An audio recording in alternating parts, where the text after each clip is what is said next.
I'm Cassandra King, 32 years old, and I never thought a family party would change everything.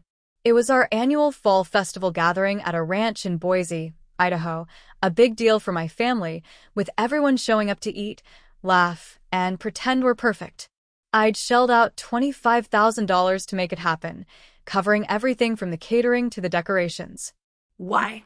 Because my sister always gets what she wants, and I'm the one who makes it happen. We were seated around the tables, the air buzzing with chatter. My sister stood up, glass in hand, ready for her usual speech about how perfect her life is. She's the golden child, the one who can do no wrong. Then she turned to me and smiled, and I knew something was coming. Some people, she said, her voice thick with fake pity, just try too hard to matter. Every eye turned to me. My dad, my mom, my uncle, my grandma, all watching like I was the punchline of a joke. I didn't say a word.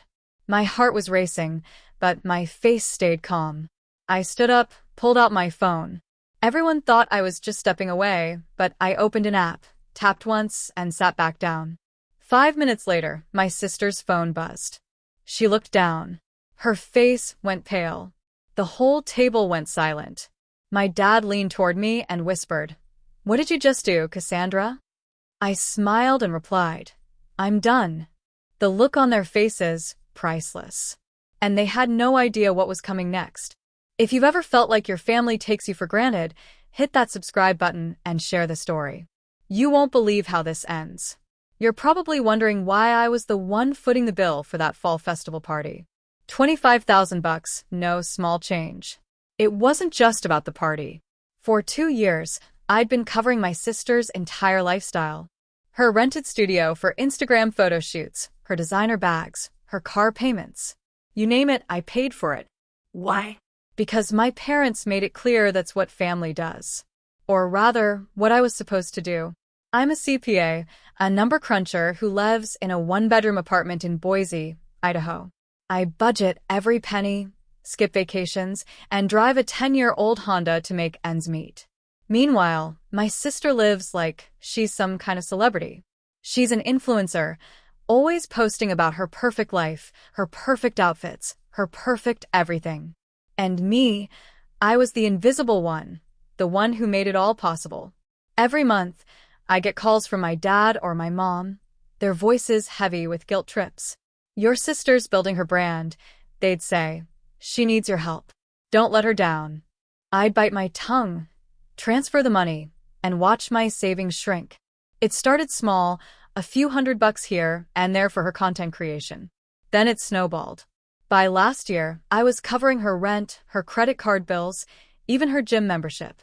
All told, I dropped over $50,000 on her life. My parents never asked if I was okay, if I needed a break.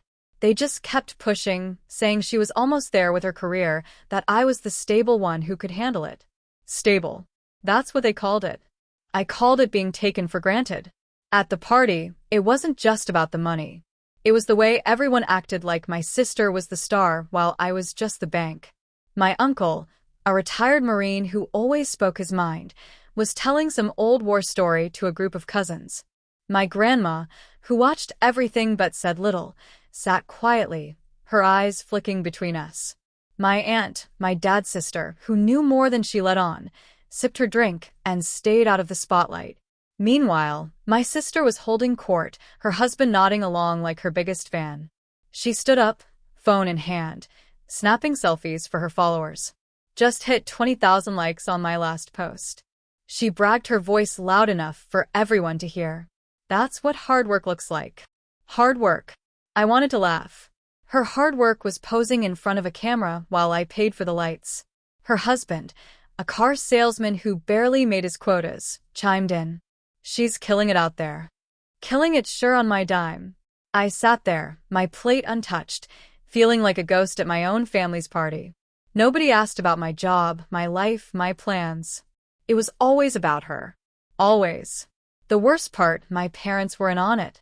They'd call me after every family gathering, reminding me how important it was to keep my sister's image intact. "She's got potential." My dad would say, his tone firm, like I was the one failing if I didn't step up. My mom was softer, but just as relentless. "You're so good with money, Cassandra." She'd coo.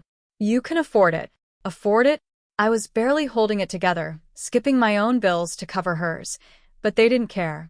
To them, I was the reliable one, the one who didn't need attention, the one who'd always say yes.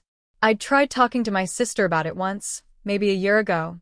I called her, asked if she could start paying her own way, maybe get a part-time job to help. She laughed.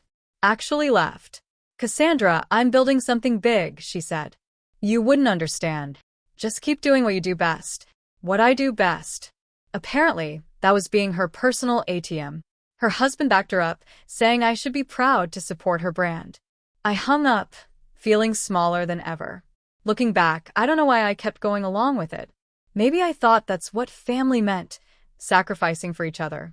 Maybe I was afraid of letting my parents down. Or maybe I just didn't want to be the bad guy. But sitting at that party watching her flaunt her fake perfect life, something inside me started to crack.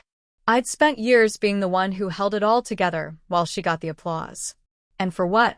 To be mocked in front of everyone I cared about.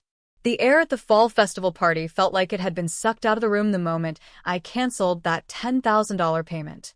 My sister's face, usually so smug, was frozen in shock, her phone still clutched in her hand after getting that notification from the ranch's event planner. Everyone else, cousins, aunts, uncles, even the kids stopped talking, their eyes darting between us. I could feel the weight of their stares, but I wasn't backing down. Not this time. I stood up straighter, my voice steady. "I'm done paying for this party," I said loud enough for everyone to hear. "If you want to go on, figure it out yourselves."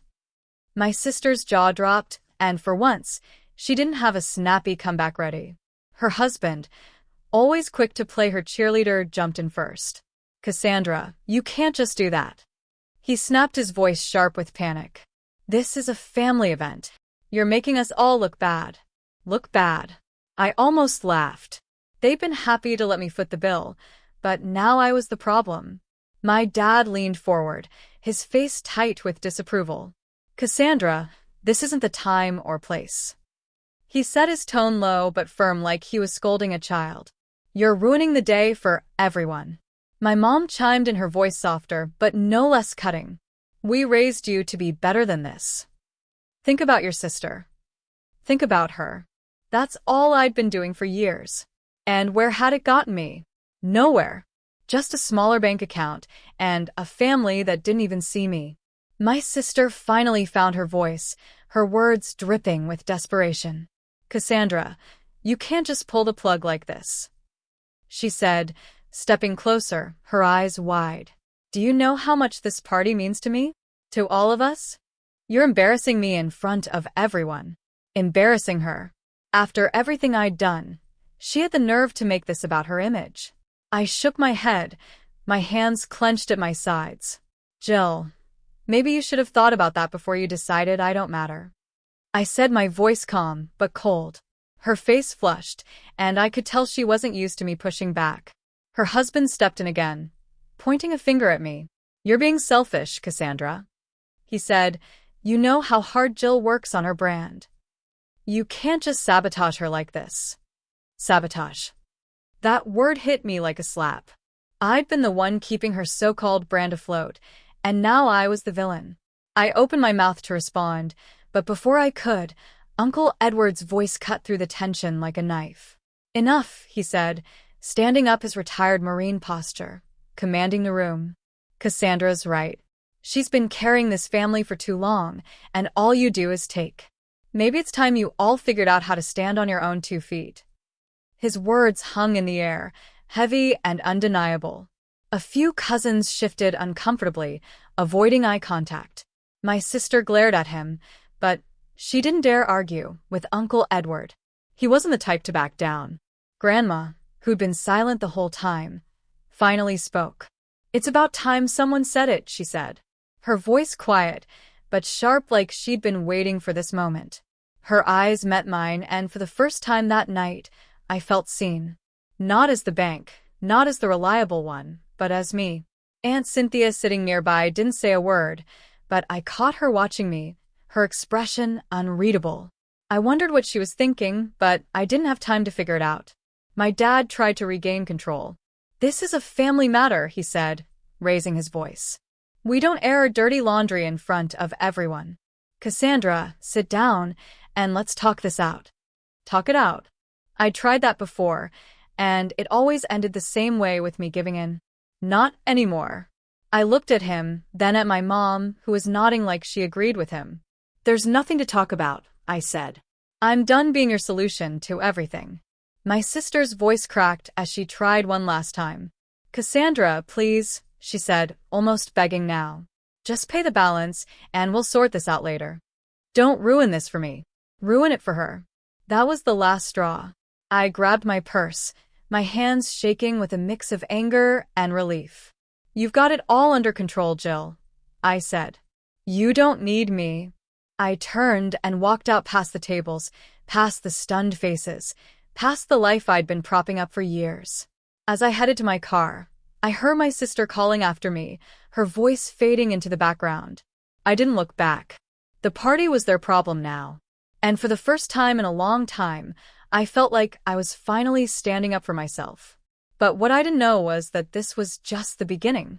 Something bigger was coming. Something that would turn everything I thought I knew about my family upside down. 2 weeks after I walked out of that fall festival party, my phone buzzed with a text from Aunt Cynthia. "Come over," it said. "We need to talk." I hadn't heard from her since the party, where she'd sat quietly watching everything unfold. I figured she wanted to play peacemaker, maybe convince me to smooth things over with my sister or my parents. I almost ignored it, but something in her tone, short, urgent, made me grab my keys and drive to her place in Boise. Aunt Cynthia opened the door, her face serious, none of her usual warmth. She didn't waste time with small talk. "Cassandra, sit down," she said, pointing to the couch. "There's something you need to know about your parents." My stomach dropped. I'd been bracing for more drama, but the way she said it told me this was bigger than another guilt trip about the party. She took a deep breath and started talking. "Your dad and mom sold the old family condo downtown a year ago. She said they got $100,000 for it. Cash." I blinked, trying to process. $100,000. My parents never mentioned selling anything. They always acted like money was tight, like they couldn't help my sister because they were stretched thin. Aunt Cynthia's eyes narrowed. "They didn't tell you or your sister. They didn't want anyone to know." I felt my chest tighten, but I stayed quiet, letting her go on. "They took that money and invested it in some real estate stock," she said. "Thought they'd double it, maybe triple it, but it tanked. Almost all of it gone." She paused, watching me like she was waiting for me to explode. I didn't. "Not yet. They kept it a secret," she continued, "because they didn't want to look like failures. And all this time, they let you keep paying for your sister's life, knowing they had that money before it went south." The words hit me like a punch. $100,000. They had $100,000, and they still let me drain my savings to cover my sister's rent. Her designer clothes, her car, but it got worse. Aunt Cynthia leaned forward, her voice low. "That's not all, Cassandra. You've been paying their health insurance premiums for the last 6 months, and the roof repair on their house last spring. That was your money, too. They didn't tell you about the condo sale because they wanted you to keep covering for them." I sat there stunned, my mind racing. I'd been sending them money every month, thinking they needed it to get by. Health insurance repairs. I thought I was helping my parents stay afloat. But they'd had $100,000 and chose to gamble it away instead of telling me the truth. They let me sacrifice my own financial security while they hid their mistake. And they let me carry my sister, too, knowing they could have stepped in. I felt sick, like the ground had shifted under me. All those years of being the reliable one, the one who never said no, and this was what they'd been doing behind my back. I looked at Aunt Cynthia, my voice barely above a whisper. "Why didn't you tell me sooner?" She sighed, her shoulders slumping. "I didn't know the whole story until recently," she said. "I found out when your dad asked me to keep quiet about it. But after what happened at the party, I couldn't stay silent anymore." Anger started bubbling up hot and sharp. My parents hadn't just favored my sister. They'd lied to me, used me, and let me think it was my job to hold the family together. And my sister, she was just as bad, demanding more while never questioning where the money came from. I stood up, pacing the room, my hands shaking. They played me. I said more to myself than to Aunt Cynthia. All of them. She nodded, her face grim. I'm sorry, Cassandra. I thought you deserved to know. Deserved to know. I deserved a lot more than that. I deserved a family that didn't treat me like a doormat. I pulled out my phone, my fingers moving before I could think twice. I opened the banking app and canceled every recurring payment. I'd set up my sister's rent, her credit card bills, my parents' insurance, the contractor for their house repairs, all of it. Done.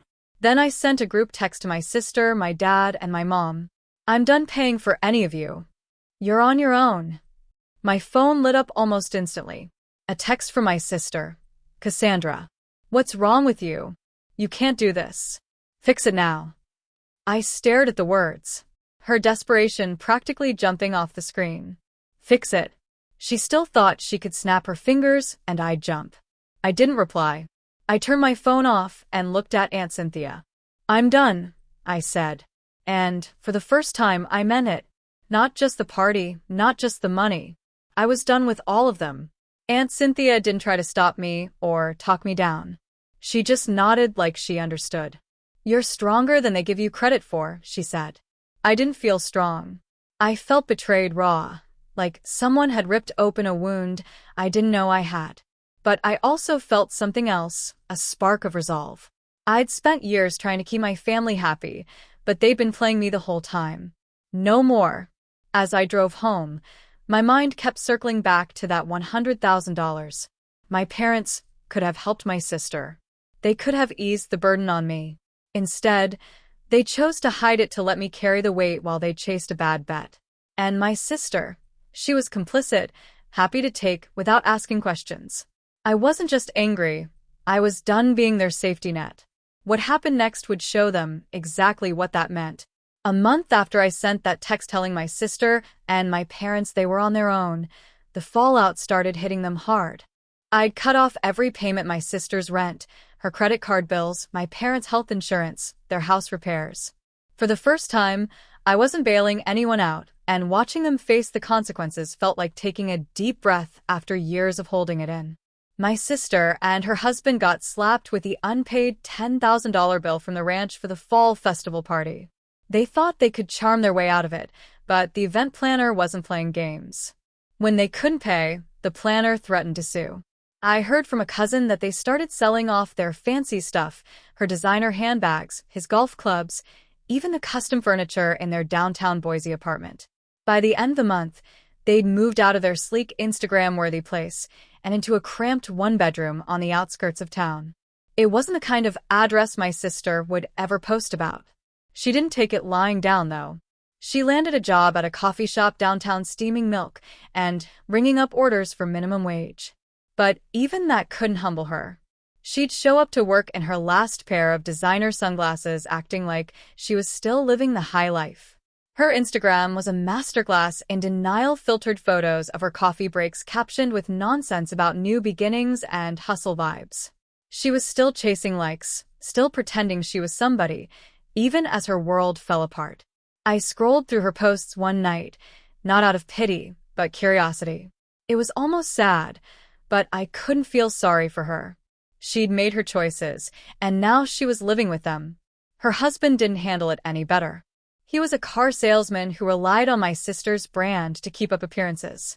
Without my money propping them up, his charm started wearing thin. I heard from Uncle Edward that things got rough between them, arguments over money, late nights at the bar, the usual. By the 6-week mark, he'd moved out, crashing with a buddy while my sister stayed in their new apartment alone. They weren't officially divorced, but everyone could see the cracks. He stopped showing up to family calls, and she stopped mentioning him online. It was the kind of quiet split that nobody talks about, but everyone notices. My parents weren't faring much better. Without that $100,000 windfall they'd lost on bad investments, and without me covering their insurance or home repairs they were scrambling, my dad sold his pickup truck, the one he'd bragged about for years, to cover their bills. My mom started clipping coupons, something she hadn't done since I was a kid. They'd call me sometimes, leaving voicemails I didn't answer. "Cassandra, let's put this behind us," my dad said in one. His voice strained. The party was a misunderstanding. "We're family." My mom's messages were softer, almost pleading. "We didn't mean to upset you, honey. Can we talk?" I didn't reply. I'd heard enough of their excuses over the years, and I wasn't buying it anymore. I wasn't gloating, but I won't lie. It felt good to see them face reality.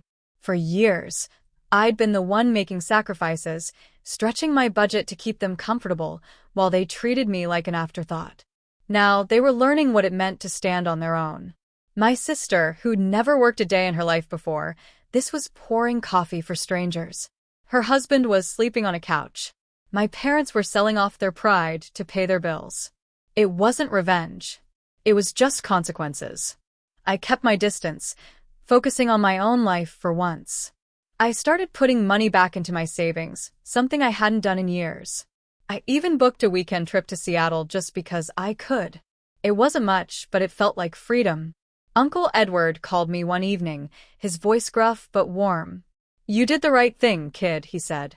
They needed a wake-up call. I smiled, grateful for his support. But I didn't need anyone to tell me I was right. I knew it. My sister wasn't done trying, though. She sent me texts one after another, each one more desperate than the last. "Cassandra, I can't believe you're doing this to me," one read. "I'm working now." "Okay. Can you just help with the rent one more time?" Another one came a day later. "You're tearing this family apart. Tearing it apart." That was rich coming from her. I didn't respond. I'd said everything I needed to in that one text. "You're on your own." She wasn't my responsibility anymore. My parents tried a different angle. My dad sent a long message about how they were struggling and how I was turning my back on family. My mom's texts were full of guilt trips talking about how stressed they were, how they didn't know how to make ends meet. I read them, but I didn't feel the old pull to fix things. They'd made their choices just like my sister had. If they wanted to keep living in denial, that was on them. The more I thought about it, the clearer it became. They'd all been leaning on me for so long. They forgot how to stand up. 3 months after I cut off all financial support, my parents showed up at my apartment in Boise unannounced. I opened the door to find my dad and mom standing there looking smaller somehow, like the weight of their choices had finally caught up with them. I hadn't spoken to them since the fallout hadn't answered their texts or calls. I stepped aside to let them in, not because I wanted to, but because I knew this conversation was coming. I just didn't expect it to feel so final. My dad sat on the couch, his hands clasped tightly, avoiding my eyes. My mom perched next to him, her face pinched with worry. "Cassandra," she started, her voice soft like she was trying to soothe a child. "We're sorry for how things turned out. We never meant for you to feel hurt." I stood across from them, arms crossed, waiting for the catch. There was always a catch with them. My dad cleared his throat. "We just wanted to keep the peace," he said. "You know how your sister is. She's always needed a little extra help. We thought you understood." Understood? I felt a spark of anger flare in my chest. They thought I understood being used, being lied to, being the one who always had to give. "You mean you wanted me to keep paying for her life?" I said, my voice steady but sharp. "And yours while you hid $100,000 from me. While you let me think you needed my help." My mom flinched, but my dad's face hardened. "Cassandra, that's not fair," he said. "We made a mistake with that investment. We didn't want to burden you with it." "Burden me?" I laughed, but there was no humor in it. "You let me drain my savings for years. You let me cover her rent, her clothes, her car. You let me pay your insurance, your repairs, all while you sat on that money and said nothing. That's not a mistake, Dad. That's selfish." My mom's eyes filled with tears, but I wasn't done. "You chose her over me every time. You chose your own comfort over me. And you expect me to just forgive and forget." My dad stood up, his voice rising. "We're your parents, Cassandra. We raised you. We gave you everything. You don't get to talk to us like that." I didn't back down. "You raised me to be responsible," I said. And I was. I took care of all of you. But I'm done being your safety net. I'm done being the one who fixes everything while you take me for granted. My mom reached out, her voice pleading, "Cassandra, please. We're family. We can work this out." I shook my head. "No, Mom. I'm done. I'm not your bank anymore, and I'm not your daughter, if that's all I am to you." The words hung in the air, heavy and final. My dad stared at me, his jaw tight like he couldn't believe I'd said it. My mom covered her mouth, tears streaming down her face. I didn't feel guilt anymore. I felt free, like I'd finally shed a weight I'd been carrying for years. "You need to leave," I said, my voice calm but firm. They didn't argue. They walked out, and I closed the door behind them, knowing I might never open it to them again. Later that night, my phone buzzed with a text from my sister. I almost deleted it without reading, but curiosity got the better of me. "Cassandra," it read, "I know I messed up. I shouldn't have taken you for granted, but you don't understand the pressure I'm under. Everyone expects me to be perfect online. I needed your help to keep it together. Can we talk?" Even in her apology, she couldn't help but make excuses, blaming her brand and her followers. It was the same old story. Everything was always about her. I stared at the message, my fingers hovering over the keyboard. For a moment, I thought about ignoring it, letting her stew in her own mess, but I wanted her to hear it, to know exactly where I stood. I typed back, "It's not my job to carry you, Jill. It never was."